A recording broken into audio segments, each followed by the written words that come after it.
এটা চোখ ওপর দিকে চোখ ছিল না, তুই দুখানা মাছ খালি, আবার কিসের জন্য তুই অন করছিস? হ্যাঁ, হ্যালো ভিউয়ার, আসসালামু আলাইকুম। সকালবেলা উঠে খ্যাট খুটখুটে যে সকাল সকাল বাজার করে নিয়ে এসছে। তো সবজি বাজার মোটামুটি যাই হয়েছে কচু, ঢ্যাঁড়স, তোমার হচ্ছে ভেন্ডি, তারপর হচ্ছে কি করলা নিয়ে এসছে। আর এই যে বলেছে মিষ্টি কুমড়ো একটু পাকা দেখে নিয়ে আসতে, তো অত পাকা না, এই যে এটা নিয়ে এসছে। আর ডাটা, আর হচ্ছে এই যে ঝিঙেটা, এই যে এখানে কুকড়ানো, এখানে একটু পোকা, এখানে একটু পোকা। ওকে জীবনে বাজার করা শিখবে না আমার বর্মা, সেটা কি বলবো। এই জন্য সকালবেলা উঠে খ্যাচ করতেছে। বাঁধাকপির কী দাম, তাও বাঁধাকপিটা দেখো একটু পচা পচা টাইপের, এটা রাখাই যাবে না, আজকেই রান্না করতে হবে।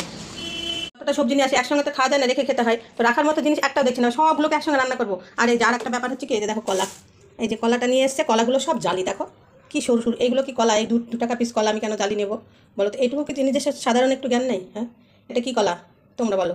মানে বাচ্চা মানুষ বুঝতে পারবে এটা জালি কলা, এই কলা, কিন্তু ও সেটা বুঝে না। দোকানদার যেটা বলবে ভালো, সেটাই ওর কাছে ভালো, ব্যাস হয়ে গেল। এটা একটু মোটামুটি আছে, তাও এই যে তলকার কলাগুলো দেখো। আমি পয়সা দিয়ে জিনিস নেবো তো এরমভাবে নেবো কেন বলো তো? হ্যাঁ, তোমরাই বলো, মাথাটা কার একটু গরম হবে না বলো? হ্যাঁ, কী বলবো? এই যে কি অবস্থা, পয়সা দিয়ে জিনিস নিবো তো এটা নিবো কিসের জন্য? আমি দেখে নেবো না? কলাটা কি রাখা যাবে বলো? একদিনও রাখা যাবে কলাটা? হ্যাঁ, একসঙ্গে খেয়ে ফেললে তো ভালো না, একদমই ভালো না, কিচ্ছু বলার নেই। তো চলো রান্না বান্নার ব্যবস্থা করতে হবে এখনই। আর এই যে এদিকে নিয়ে এসছে মাছের ডিম, মনে হয় নিয়ে এসছে। এই যে মাছের ডিম নিয়ে এসছে, মাছের ডিমটা রান্না করবো, একটু বড়া করবো কটা বেসন দিয়ে, আর বড়া বড়া করেই হচ্ছে ঝিঙে দিয়ে রান্না করবো। আর এখানে হচ্ছে এই যে বাটাপোনা মাছগুলো, এই যে এগুলো হচ্ছে বাটাপোনা মাছ।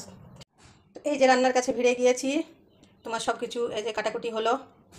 তরকারি এখানে একটা সবজি হবে, এটা হবে বাঁধাকপি দিয়ে, আর এটা মিষ্টি কুমড়ো দিয়ে, ডাটা দিয়ে, আর ঢ্যাঁড়স দিয়ে। আর এটা হবে ঝিঙে দিয়ে, আলু দিয়ে, মাছের ডিম দিয়ে বড়া করে ঝোল করবো, এর মধ্যে দেবো। আর এইটা আলাদা বেসন দিয়ে মাছের ডিমের চপ হবে। আর হচ্ছে এই যে বাঁধাকপিটা আলু দিয়ে রান্না করব। তো কোটা বাটা সব হয়ে গেল। এইবার চলো রান্নাঘরের নোংরাগুলো আগে পরিষ্কার করি, তারপরে তোমার রান্নাটা বসিয়ে দেবো, শুরু করবো।